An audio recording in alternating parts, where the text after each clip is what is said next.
1/4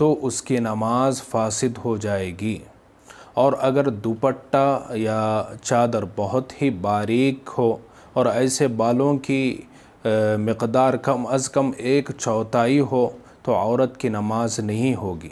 بہشتی زیور میں ہے کہ باریک دوپٹہ اوڑھ کر نماز پڑھنا درست نہیں ہے، لہذا اگر کوئی ایسی عورت ہے جو کہ دوپٹہ یا چادر بہت ہی باریک اوڑھے ہوئے ہیں اور اسی حالت میں نماز ادا کر رہی ہے، جس سے کہ بالوں کی سیاہی صاف طور پر نظر آ رہی ہے اور اس کا 1/4 حصہ نظر آ رہا ہو، تو اس سے اس عورت کی نماز درست نہیں ہوگی۔ نمبر 5، نماز کا وقت ہونا۔ اگر کوئی شخص ایسا ہے جو کہ مثال کے طور پہ ظہر کی نماز ادا کر رہا ہے لیکن ظہر کا وقت ہی نہیں ہوا، اس سے پہلے ظہر کی نماز ادا کر رہا ہے، تو اس کی نماز درست نہیں ہوگی۔ جو نماز کا جو وقت ہے اس کو اس وقت میں ادا کرنا یہ نماز کے شرائط میں داخل ہے۔ نمبر 6، قبلے کی طرف رخ کر کے نماز ادا کرنا، یہ بھی نماز کے شرائط میں داخل ہے، لہذا اگر کوئی قبلے کی بجائے کسی اور جانب رخ کر کے نماز ادا کر رہا ہے تو اس کی نماز درست نہیں ہوگی۔ نمبر 7، نیت کرنا۔ نیت کہتے ہیں دل کے ارادے کو، لہذا نیت میں زبان سے کلمات کا ادا کرنا ضروری نہیں ہے۔ اگر کوئی شخص دل میں ارادہ کر لے، مثال کے طور پہ کوئی فجر کی فرض نماز ادا کرنے کے لیے مسجد میں گیا اور اس نے دل میں نیت کر لی کہ میں اس امام کے پیچھے 2 رکعت فجر کی فرض نماز ادا کر رہا ہوں، منہ میرا کعبہ شریف کی طرف واسطے اللہ کے، یہ نیت اس نے دل میں کر لی، زبان سے ادا نہیں کیا، تو بھی اس کی نماز درست ہو جائے گی۔ اگر کوئی شخص زبان سے ان کلمات کو ادا کرنا چاہ رہا ہے تو بھی ادا کر سکتا ہے۔ تو یہ جتنی بھی چیزیں تھیں یہ شرائط نماز میں داخل ہے، یعنی جن کاموں کے بغیر نماز شروع ہی نہیں ہوتی، وہ ٹوٹل 6 چیزیں تھیں، آپ کو بتلا دی گئی ہے۔ اب آتے ہیں فرائض نماز، یعنی وہ باتیں جن کے بغیر نماز ہوتی ہی نہیں ہے۔ وہ کتنی ہے؟ وہ 6 ہیں۔ نمبر 1، تکبیر تحریمہ کہنا۔ نمبر 2، قیام یعنی کھڑا ہونا۔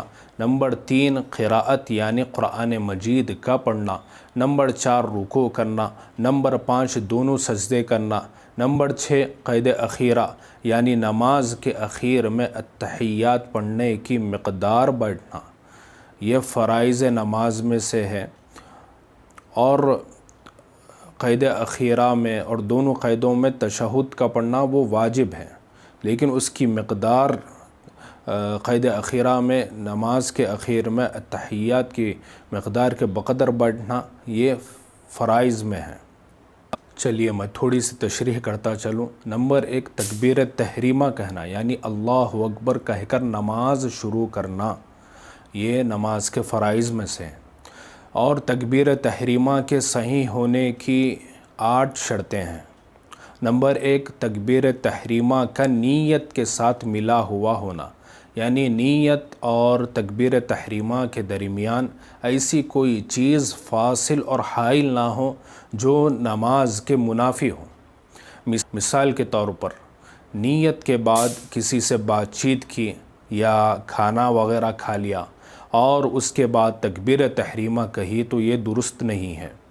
نمبر 2، جن نمازوں میں کھڑا ہونا فرض ہے ان کی تکبیر تحریمہ کھڑے ہو کر کہنا ضروری ہے، بیٹھ کر یا رکوع کی حالت میں یا رکوع کے قریب جھک کر تکبیر تحریمہ کہنا یہ درست نہیں ہے، صحیح نہیں ہے، اس سے تکبیر تحریمہ ادا نہیں ہوگی، اور جب تکبیر تحریمہ ادا نہیں ہوگی تو اس سے نماز بھی درست نہیں ہوگی۔ نمبر 3، تکبیر تحریمہ نیت سے پہلے نہ ہو۔ اگر تکبیر تحریمہ پہلے کہی اور نیت اس کے بعد کی ہے تو نماز درست نہیں ہوگی۔ نمبر 4، تکبیر تحریمہ اتنی آواز سے کہنا ضروری ہے کہ اس کی آواز خود سن سکیں، بشرطے کہ بہرا نہ ہو، اسی طریقے سے گونگا نہ ہو۔ گونگے کو تکبیر تحریمہ کے لیے زبان ہلانا کوئی ضروری نہیں ہے۔ نمبر 5، تکبیر تحریمہ ایسی عبارت سے ادا کرنا جس سے اللہ تعالیٰ کی عظمت اور بزرگی سمجھی جاتی ہو۔ نمبر 6، اللہ اکبر کے حمزہ یا با کو لمبا نہ کریں۔ اگر لفظ اللہ یا لفظ اکبر کے شروع میں حمزہ کو دراز کیا جائے یعنی لمبا کھینچا جائے اور اللہ یا اکبر پڑھا جائے تو اس کی تکبیر تحریمہ اور نماز درست نہیں ہوگی۔ نمبر 7، اللہ اکبر کے لفظ اللہ میں لام کے بعد الف یعنی کھڑا زبر کہنا۔ اگر کوئی شخص لام کے بعد الف یعنی اللہ لفظ اللہ میں جو پہلا لام ہے اس کے بعد جو دوسرا لام ہے اس کے اوپر کھڑا زبر ہے جسے بعض لوگ الف بھی کہتے ہیں، تو اس لفظ اللہ اکبر کے لفظ اللہ میں جو دوسرا لام ہے اس کے اوپر جو کھڑا زبر ہے یعنی الف ہے، اگر کوئی شخص اس سے نہیں کہے گا تو اس کی تکبیر تحریمہ نہیں ہوگی، لہذا اس کی نماز بھی درست نہیں ہوگی۔ اسی طریقے سے نمبر 8، اگر کوئی شخص تکبیر تحریمہ کی جگہ بسم اللہ الرحمن الرحیم یا کوئی دوسرے الفاظ کہے گا تو اس کی تکبیر تحریمہ صحیح نہیں ہوگی۔ نمبر 2، قیام یعنی کھڑا ہونا۔ اگر کوئی شخص کھڑے ہونے پر قادر ہے، قدرت ہے، کوئی عذر اس کو نہیں ہے، بغیر عذر کے کھڑے ہوئے بغیر فرض نماز یا واجب نماز ادا کرتا ہے تو اس کی نماز درست نہیں ہوگی۔ فرض اور واجب نمازوں کے لیے قیام یعنی کھڑا ہونا یہ ضروری ہے۔ نمبر 3، قراءت یعنی قرآن مجید کا پڑھنا۔ قرآن مجید کی چھوٹی 2 آیتوں یا بڑی 1 آیت جو 2 یا 3 آیتوں کے بقدر ہو تو اس کا پڑھنا فرض ہے، لازم ہے۔ چھوٹی اگر 2 آیتیں ہیں یا 3 آیتیں اگر کسی نے نماز میں ادا کی ہے، چھوٹی 2 آیتیں یا 3 آیتیں، یا بڑی 1 آیت ایسی نماز میں پڑھی ہے جو کہ چھوٹی 2 یا 3 آیتوں کے بقدر ہو تو اس سے نماز ادا ہو جائے گی، نماز کا جو فرض ہے وہ ادا ہو جائے گا۔ نمبر 4، رکوع کرنا۔ اگر کوئی شخص نماز میں کسی رکعت میں کوئی رکوع نہ کرے تو اس سے نماز درست نہیں ہوگی۔ رکوع کرنا یہ فرض ہے۔ نمبر 5، دونوں سجدے کرنا۔ نماز کی ہر رکعت میں دونوں سجدے فرض ہیں۔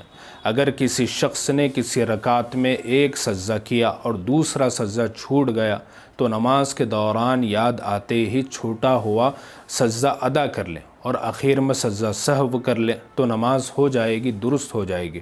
اور اگر کسی رکعت میں سجدہ چھوٹ گیا اور نماز کے اندر وہ سجدہ ادا کیے بغیر نماز مکمل کر لی ہے تو نماز ادا نہیں ہوئی، اس کا اعادہ کرنا لازمی ہے اور ضروری ہے۔ اللہ تعالیٰ سے دعا ہے کہ اللہ پاک ہم سب کو صحیح سنت کے مطابق فرائض اور شرائط اور واجبات کا لحاظ کرتے ہوئے نماز ادا کرنے کی توفیق عطا فرمائے۔ وآخر دعوانا ان الحمد للہ رب العالمین۔